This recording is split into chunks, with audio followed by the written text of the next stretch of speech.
સમજદારી કે સમાધાન?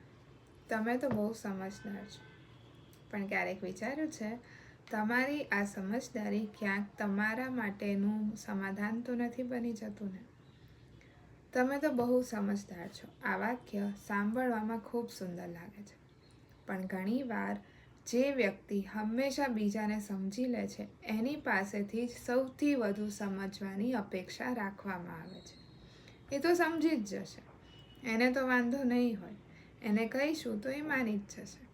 અને ક્યારેક આવું જાણતા અથવા અજાણતા વારંવાર થતું રહે છે.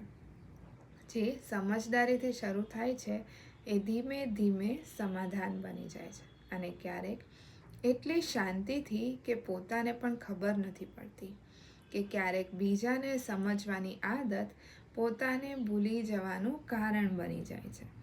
એટલે જ્યારે તમારી સમજદારી, તમારી અંદરની શાંતિ, તમારી જરૂરિયાતો અને તમારા સ્વમાનની કિંમત પર આવવા લાગે ત્યારે એકવાર થોભજો અને પોતાને પણ ના કહેવાની પરવાનગી આપજો.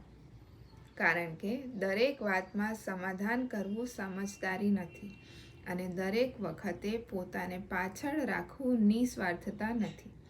ક્યારેક પોતાના માટે ના કહેવું સ્વાર્થ નથી, એ સ્વસંભાળ છે. તમારી જવાબદારી જ્યારે તમારા માટે જ સમજવાનું ભૂલી જાય ત્યારે એ સમજદારી નહીં, સમાધાન બની જાય છે. તમને શું લાગે છે, તમારી સમજદારી ક્યારેક તમારા માટેનું સમાધાન બની જાય છે? તમારા વિચારો મને કમેન્ટમાં જરૂરથી લખજો.